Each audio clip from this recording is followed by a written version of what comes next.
1975 June മാസം 25-ാം തീയതി അർദ്ധരാത്രി ഇന്ത്യയിൽ മൂന്നാമത്തെ ആഭ്യന്തര അടിയന്തരാവസ്ഥ പ്രഖ്യാപിച്ചുകൊണ്ട് അന്നത്തെ രാഷ്ട്രപതി ശ്രീ ഫക്രുദ്ദീൻ അലി അഹമ്മദ് ഒപ്പിട്ടു ആ ഉത്തരവിൽ.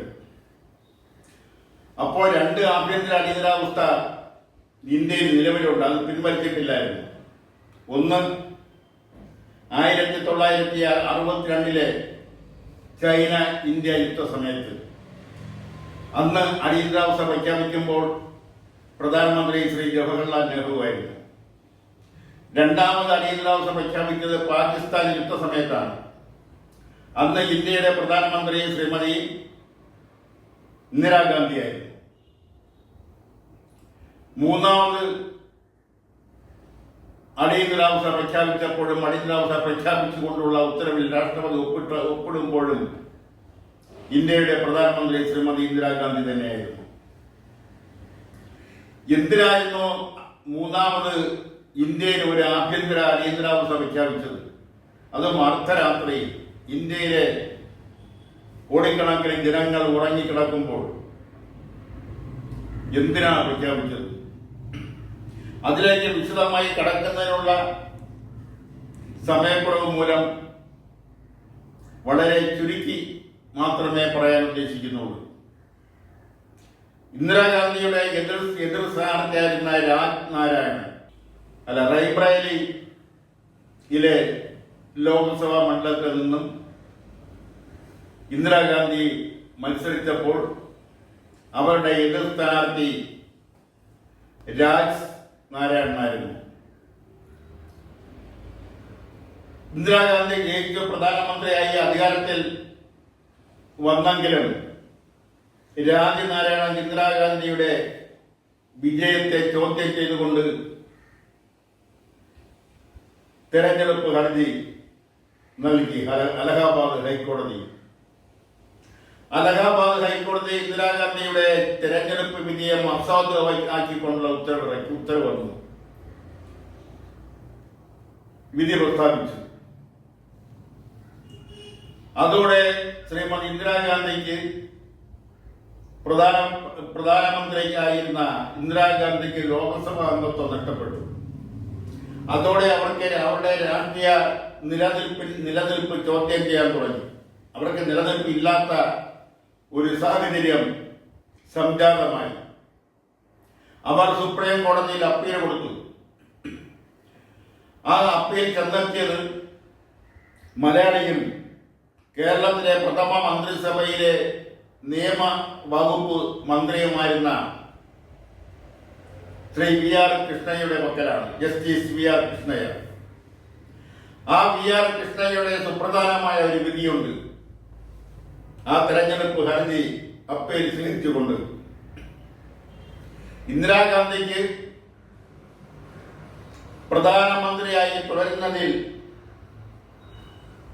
തടസ്സമില്ല, എന്നാൽ ലോകസഭാ അംഗം എന്ന നിലയിൽ ലോകസഭയിൽ ചോദ്യങ്ങൾ ചോദിക്കാനോ ലോകസഭ അംഗം എന്ന നിലയിലുള്ള ആനുകൂല്യങ്ങൾ കൈപ്പറ്റാനോ പാടില്ല.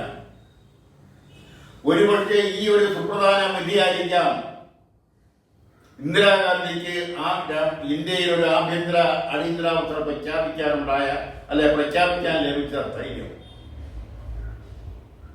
രണ്ട് സംഭവങ്ങളുണ്ട്. ഒരു സംഭവം ഇത് തന്നെയാണ്, ആ ധൈര്യം. രണ്ടാമത്തെ ധൈര്യം എന്ന് പറയുന്നത് അത് ആദ്യത്തോ രണ്ടാമത്തോ ആകാം.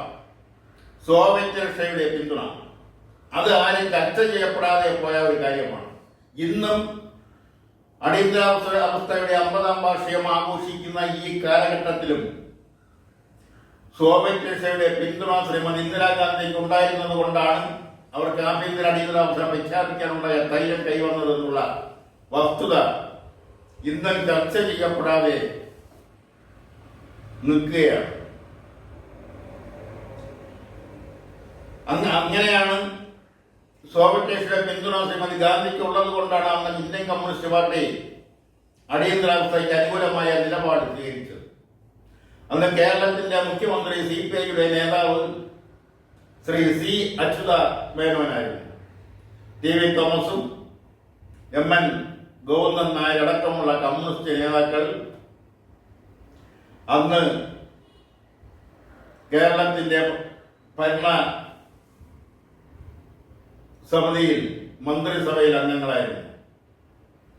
RSPയിൽ നിന്നും TK ദിവാകരനും ബേബിയും അന്ന് മന്ത്രിസഭയിൽ അംഗങ്ങളായിരുന്നു. കേരള കോൺഗ്രസിൽ നിന്നും മാണി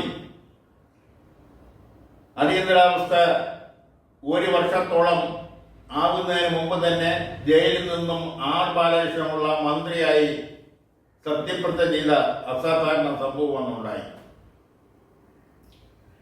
പക്ഷെ ആ അടിയന്തരാവസ്ഥ കേരളത്തെ സംബന്ധിച്ചിടത്തോളം അന്ന് ആഭ്യന്തര വകുപ്പിന്റെ ചുമതലയുണ്ടായിരുന്ന ആഭ്യന്തര വകുപ്പ് മന്ത്രി ശ്രീ K. കരുണാകരൻ. ആ K. കരുണാകരൻ സർവ്വവിധ അധികാരത്തോടും കൂടി അന്ന് ഭരണം കൈയാളി എന്ന് പറയുന്നതായിരിക്കും ശരി. പോലീസ് രാജ് എന്ന് വേണമെങ്കിൽ പറയാവുന്ന നിലയിലുള്ള പോലീസിന് സർവതന്ത്ര സ്വാതന്ത്ര്യം അനുവദിച്ചുകൊണ്ട് അടിയന്തരാവസ്ഥയ്ക്കെതിരെ സംസാരിക്കുന്നവരെ, സർക്കാരിനെതിരെ സംസാരിക്കുന്നവരെ, K. കരുണാകരനെതിരെ സംസാരിക്കുന്നവരെ മർദ്ദിച്ചൊതുക്കാനും ജയിലിലടയ്ക്കാനുമുള്ള ഒരു സംവിധാനമാണ് കേരളത്തിൽ അങ്ങോളം ഇങ്ങോളം ലഭിക്കുന്നു. അന്ന് കേരളത്തിലെ പോലീസ് ലോക്കപ്പുകളിൽ 28 യുവാക്കളെ ഉരുട്ടിയും അടിച്ചും ഭീകരമായ മർദ്ദനത്തിന് വിധേയമാക്കി കൊലപ്പെടുത്തിയിട്ടുണ്ട്. ഇത് BJPയുടെ നേതാവായിരുന്ന ശ്രീ K. രാമൻപിള്ളയുടെ അടിയന്തരാവസ്ഥയെക്കുറിച്ചുള്ള ഒരു പുസ്തകത്തെ വളരെ വ്യക്തമായി ഈ 28 ചെറുപ്പക്കാരുടെ മേൽവിലാസം സഹിതം കൊടുത്തിട്ടുണ്ട്. അത്രയും കേരളം സംബന്ധിച്ചിടത്തോളം ഇന്ത്യയെ സംബന്ധിച്ചിടത്തോളം അതൊരു ഇരുണ്ട അധ്യായമായിരുന്നു. പ്രതിപക്ഷ നേതാക്കളെ ജയിലിലടച്ചു. ജയപ്രകാശ് നാരായണൻ അടക്കമുള്ള ഗാന്ധിജിക്ക് തുല്യനായ നേതാവായ ജയപ്രകാശ് നാരായണൻ അടക്കമുള്ളവരെ ജയിലിലടച്ചു. LK അദ്വാനിയും വാജ്പേയിയും ജയിലിലടച്ചു. സോഷ്യലിസ്റ്റ് നേതാവായിരുന്ന 20 ലക്ഷം റെയിൽവേ തൊഴിലാളികളെ പങ്കെടുപ്പിച്ചുകൊണ്ട് 20 ദിവസം നീണ്ടുനിന്ന അസാധാരണമായ ഐതിഹാസികമായ സമരത്തിന് നേതൃത്വം കൊടുത്ത ശ്രീ ജോർജ് ഫെർണാണ്ടസിനെ ജയിലിലടച്ചു. അങ്ങനെ നിരവധി പ്രതിപക്ഷ നേതാക്കളെ ജയിലിലടച്ചു. ജയിലിലടച്ചവരെയെല്ലാം ക്രൂര മർദ്ദനങ്ങൾക്ക് വിധേയമാക്കി. അന്ന് കേരള നിയമസഭയിലെ ഏറ്റവും പ്രായം കുറഞ്ഞ CPIMന്റെ MLA ആയിരുന്ന ശ്രീ പിണറായി വിജയനെ അതിക്രൂരമായി മർദ്ദിച്ച് വലിച്ചടച്ച അബോധാവസ്ഥയിൽ ലോക്കപ്പിലേക്ക് വലിച്ചെറിഞ്ഞ സംഭവം ഉണ്ടായി. അങ്ങനെ ഒരു കാല രാത്രികൾ പലതും കടന്നുപോയി.